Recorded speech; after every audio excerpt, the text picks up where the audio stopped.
Hi guys, Ree here from mummyof4.com. Welcome back to my channel and a very exciting video, for me at least. I need to let you know guys that this video is sponsored by me. Look what arrived. It's my organised life planner that I have been working on for what feels like forever, and thank you so much to all of you that have been so patient with me, as it's taken far longer to put together than it really should have done. I have been using the digital version of the planner on my iPad for months and months and really finding it helpful in my own life. But you know what? Putting together the printed one, proven a little bit tricky with all the trying to figure out the back end of the website stuff that quite frankly I struggle with, but I think we got there in the end. So in this video, I'm going to be walking you through the printed version and the digital version of my planner, giving you some ideas about how I plan my life. So by all means, you could just use the strategies that I'm using in this video, take a blank piece of paper or notebook and plan your own days using these methods, starting from scratch. But if you find it easier to purchase either the digital or the printed version, all the links will be below. And thank you so much to all of you that have already purchased the early release versions before I even made this video. So we're going to start with the printed planner just because it's here in my hand and nice and easy to go through. Now obviously I couldn't include all of the millions of different pages and options that I've got in my digital planner in the printed planner because it would be like War and Peace. So I had to pick the pages I felt were most important and most relevant to use day to day. I haven't done loads of like introduction pages and things in the planner. I thought it was best to get straight into it. I started with the top goals for the year, and these could be life goals. We don't want to call them New Year's resolutions because this planner is not a start at the beginning of the year kind of thing. It's undated, so you can start planning anytime. Whether you call them New Year's resolutions, you call them goals, you call them things to focus on, whatever it might be, there are 10 slots at the beginning of the book. And the reason I put those at the beginning of the book is I want you to look back at those all the time. I can do a video where I actually go through the planner and fill it out myself with how I use the planner, so let me know down in the comments if that's something you would find interesting or helpful. So after you've gone past the life goals, we've got the year overview. You can use this as a place to look at a glance what's coming up in the coming months. We've got the birthday tracker all in one place so that each month you can go back and see which birthdays you have to buy for. We've got important events. These might be things like holidays, inset days, days where you have to do and action things. And then we're moving into weekly planning. So I've got a week at a glance page, and across the top I've got blank slots. Now the way I use this is in these blank slots I put the names of the people in the family. So I'd put myself, my husband, my children, and then maybe it would be Wednesday, one of the girls has dance, so that goes in there. Or maybe Monday, William would have a trip, so I would put a school trip in there because I'd know he'd have to take extra things, whatever it might be. And this is just one at a glance overview, not an in-depth look at the week. Just a place that I can see very quickly what we've got coming up. At the bottom of the page, I've got space for notes, and this can just be anything you need to brain dump as you're at this page. So the next page, we've got this week's priorities page, and this is an Eisenhower matrix. So here we have tasks that are important or not important, urgent and not urgent. And this is how we're going to sort our to-do list. So if something is urgent and important, this means it has to happen very quickly, and really you're the only one that can action this. It needs to go up in this box. Something that's urgent but not important perhaps is a task that you could leave for later in the day when your brain is not functioning as well. Something that doesn't need your utmost attention in order to process it. So for example, you have to put on washing today because the washing has to happen. It is urgent in that people are running out of pants, but it's not super important brain draining stuff. It's just like a mundane task. So that kind of thing might go up here. And then important but not urgent. So maybe there's a certain form you've got to fill in. It's not something that urgently has to happen this week, but it's something on your radar that is coming up. That would go down here. And then anything that's not urgent and not important is the kind of stuff that you can just brain dump here, so you're not going to forget about it, but it's really not something you're going to have to focus on this week. So things that are not urgent, not important, we're just kind of putting aside for another week. Things that are not urgent but important, we're keeping on our radars, and perhaps we'll do those tasks to the end of the week if we've got time. Things that are urgent but not important, we're going to do quickly, but at times where our energy's lower, or maybe even delegate those tasks. And the urgent, important tasks are the ones that we're going to do first thing in the morning. We're going to eat the frogs and get those things done each day. So from here, we've brain dumped all of our to-dos for the week. So we now know we can prioritize them, and then we're going to allocate which tasks we're going to do each day. I like to have 3 main priorities each day, and these are not necessarily individual tasks. So for example, in what I do, I make videos, so it might be make said video, but within making a video will be lots of different tasks. So maybe on Monday I have to make video X, and then we're going to break down what goes into making video X later in the week. So 3 main priorities per day, and then another little space for notes at the bottom. The plan is very much about getting your mind focused into what you should be doing so that you spend less time when it comes to having some time to get stuff done, wondering, well, what should I be doing? And then less time panicking you haven't got stuff done. We've then got a habit tracker. Now the habit tracker is really helpful if you have got habits that you actually want to remember to do. So in my case, it might be exercising every morning. I go through phases where I am really good at exercise every morning, and then I feel better for it, I feel more energized, and then life gets in the way, it falls by the wayside, and then my energy levels dip, and then I feel worse, and all the things. So by putting in here working out in the morning, I can tick each morning that I've actually done it. It gives yourself a little hit of dopamine when you do those ticks. The other thing you can do is the method where even if you fall off the wagon a little bit and skip a habit, you try not to break the chain twice. So maybe I do it Monday, Tuesday, life happens, it doesn't happen, but I try not to skip Tuesday and Wednesday, and then that would be not breaking the chain twice, and that keeps me on track with my habits. So you could just put a little tick for having done it or having not done it. You could track how many minutes you did something, you could track how many glasses of water you had, so you could track these with ticks or with numbers depending on what your habit is. And then at the bottom we've got just to keep front and center, and these things could be pretty similar every week, but physically writing it out keeps it front of mind. Habits to keep, habits to eliminate. So habits to keep, walking more steps, and then up here in the habits you could physically track how many steps you did.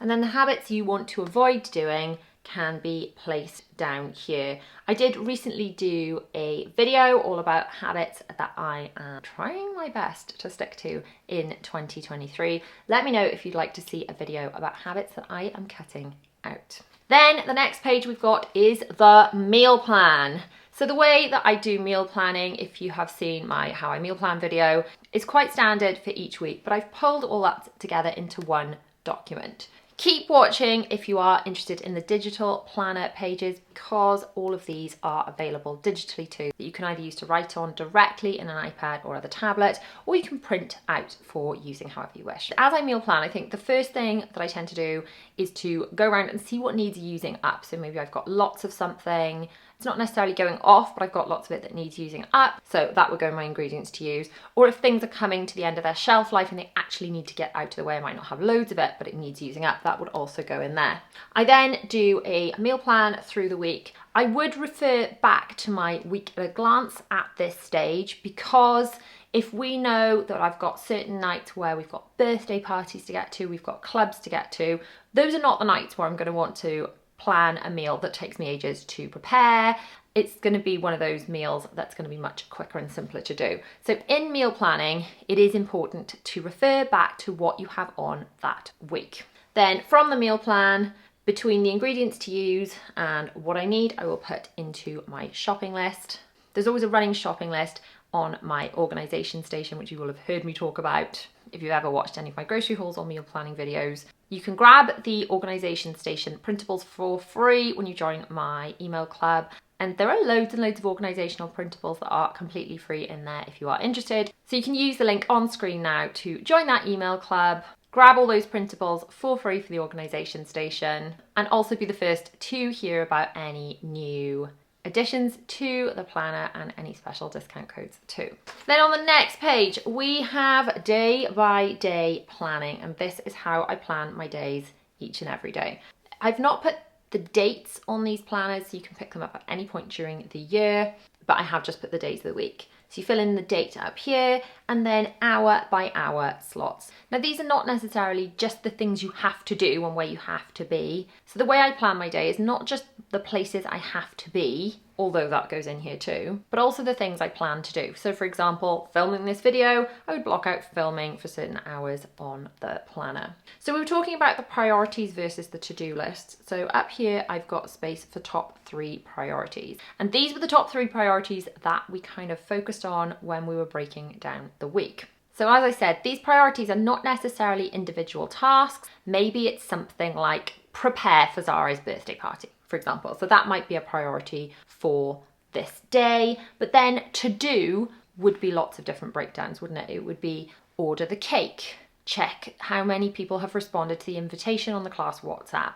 make a list of all the children that are coming, check what we've got for party supplies, and the party supplies bag is packed. So all those would be to-do list referred to the priority of get organised for Zara's party. Then at the bottom, I've got space for the meal planner. So my main weekly meal planner refers to what I'm making for dinner each night. But the daily meal planner also has space for lunch, breakfast and snacks too. You might jot down what you plan to make for lunch for yourself, even if you're not making for your family, or just record what you had. So when you are meal planning, you've got something to flick back through and see what you've had previously.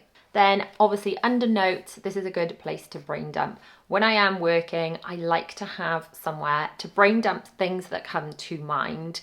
If they are something I have to do, they will go straight into my to-do list. If it's an idea that I just really want to stop working in action before it goes out of my head, I think, no, Ree, finish what you're doing, brain dump it into here and deal with it later so it won't be forgotten because it is kept safely within your planner. So then there are days of the week for each day and we get back to week at a glance. Now obviously there are a lot more pages than that in the digital planner, but this planner is 196 pages long. It is spiral bound so that you can lay it flat. At the point of filming, I have ordered to look at what's called a perfect bound version of the planner, which means it's more like a normal book than a spiral bound one. And that will cost me less to print, which means I will be able to sell it for less. So for now, at the time of filming, the spiral bound one is the one I have to show you, but hopefully there will be a slightly more affordable version available on the website soon. So moving over to the digital planner, which I have within an app called GoodNotes. Now I have made this little video, which you can find on my channel, explaining how to import the planner into GoodNotes if you need a bit of help doing that. It's really quite straightforward and that video takes you through it step by step. So if you are new to digital planning and you're nervous about how to get it into the place it needs to be, then that's the video for you. So when you go into GoodNotes, you can see the different planners that are available. Now you can choose to just buy the section that appeals to you, that you feel you will use, or you can buy the bundle, which includes all of them. So by having them in separate books, I can easily switch between my daily, weekly, and monthly planning at whichever page I choose to leave it open at, and I find that really helpful. So the daily planner has an additional page which I use every single day. It was really difficult to decide which pages made the cut for the printed planner, and I wanted to include every single one of them, but honestly this book would have been so massive and so expensive to print, some of the things couldn't quite make it into the printed planner. Let me know if there are certain pages that you're seeing in the digital planner you would have loved to see in the printed planner, and perhaps we'll make a version 2 that includes those pages. So every morning I do the 3 main priorities for the day and I physically write these out. I find this really helpful because it clarifies in my mind, and then I write 3 things that I am excited for today. So this is kind of like a gratitude practice that I find really, really helpful each morning. And then in the evening, I've got 3 wins from today. So one of the wins from today might be, got this video filmed, hopefully got it edited and things. And that will be like a little tick for me, a little yay, a celebration of a mini win. And then I've also got 3 things that I'm grateful for that happened today. And this is a really nice thing to do before you go to sleep. I mean, you can jot these things into this planner, absolutely, just in the notes section. I just didn't dedicate the whole page to it because some of the pages had to be cut in order to squish it all into the print. So 3 wins from today, 3 things that I'm grateful for, really helped me end the day on a positive note. And then we move on to the daily page with the today schedule. It still has the top 3 priorities.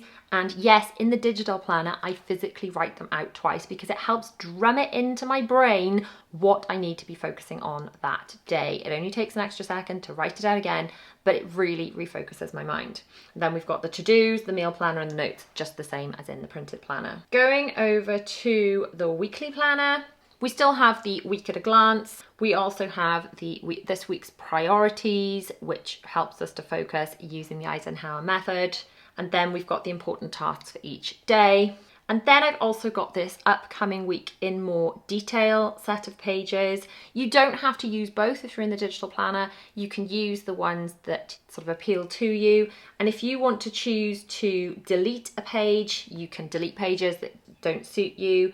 You also have the option in the digital planner to move things around and just physically pick up pages and move them to wherever you want to put them. Then we've got the meal plan, just the same as in the printed planner, the habit tracker, and then also a reflecting upon the week page where we look back at what went well, what didn't go so well before we look forward to planning the next week. The monthly planner does have month by month in it, but if you start at a different month than it actually is, you can always move these title pages around to suit you and just reorder the months however you see fit. So if you're actually starting this planner in February, not January, you quite simply move the January pages and drag them down to the end wherever you want them to be. So we've then got the monthly overview, monthly goals. So at the beginning of each month, you can look ahead to really what you hope to achieve and focus on. The top goals, the strategy you're going to use to obtain those goals, the action steps you actually need to take. This is breaking down those goals, your reminders and your notes for the month. Then you've got monthly priorities. So this is just like our weekly Eisenhower matrix. This does the same thing where we brain dump but for the whole month, what actually needs to happen, looking that much further ahead before we move into the next month. There is also a daily journal option. The way I use this is I highlight which day it is. I use the text writing tool because it's much neater than my handwriting. I tap where I want the text to be, fill in the date, and then you can just move that and drag around to wherever you want it to be. Then I write a brain dump of everything that's in my head first thing in the morning. This practice is referred to as morning pages and was first introduced in a book called The Artist's Way and is up to 3 pages of free flow writing, and it's just a stream of consciousness, whatever is in your mind, to dump it first thing in the morning. This can come about with really good ideas or just decluttering your mind. So then what you can do is you can use the highlighter tool to highlight whatever you want. You can use the eraser tool to rub out just the highlighter or to rub out whatever you want to do. But really the morning pages can be left quite unedited because that's what that is for. Don't forget, if you want to add in a specific page, a blank page, a notes page, anywhere within your planner, you can just go to the templates and add those in. And that video that I made explaining how to import everything into GoodNotes shows you exactly how to create templates from my planner pages. So which kind of planning do you like doing? Do you like the printed kind of planning or do you like digital planning? There is something very lovely about having a planner you can hold in your hand and write in and keep and take with you. But then equally, I love the flexibility that digital planning offers. The fact that I can use any of my pages, whatever is suiting me for that day. I don't feel any of the pages are wasted. I feel there are so many pages I've included in the digital planner and I don't get to all of them every week. And the ones that I don't want, I can just delete. So it doesn't feel wasteful. And I can slot in any extra pages when I've got like a day where I've really got to brainstorm notes and things. I can just slot in those extra pages with no hassle at all. And obviously it's really easy to keep it neat and tidy with the text tool. I also love that I can open it up either on my iPad, my phone, or my computer and see all of my digital planning there. Although I absolutely love this A5 printed planner, and I think it's okay to say I'm pretty proud of it. I'm proud that, do you know what I'm proud of the most? I'm proud that even though I never thought I could make it work, and I had formatting issues and I couldn't get the website to work and everything. I am super proud that I managed to link up all the printing, the shop thing that I put together myself on the website, and I am proud that when I actually placed an order through my own website just to check it worked, it actually came. That means I made it work. So although I'm super proud of this, practically in my life, I do use the digital planner a lot more. So it really depends what kind of thing that you're into and what fits into your life better. Thank you so much for all of your support and your lovely comments. Thank you to everyone that's bought the planner already. And thank you to all of you that have just sort of sent me comments and encouragement along the way. It really, really means a lot. I'd love it if you could let me know in the comments which kind of videos. I'm going to do some more like planning videos, specifically which types of things you'd like me to cover in those. I thought I'd do like plan with me for the week, meal plan with me for the month, plan with me for the week, that kind of videos. I'm really excited to do. So let me know if there's anything in particular you'd like me to cover in those. Thank you so much for watching. If you're interested in purchasing the planner, there is a link down in the description and the first pinned comment and on a little card on screen now. Thank you so much for watching. There are more planning videos you can find up here and just my latest video down here. So thanks so much for watching, guys. Bye.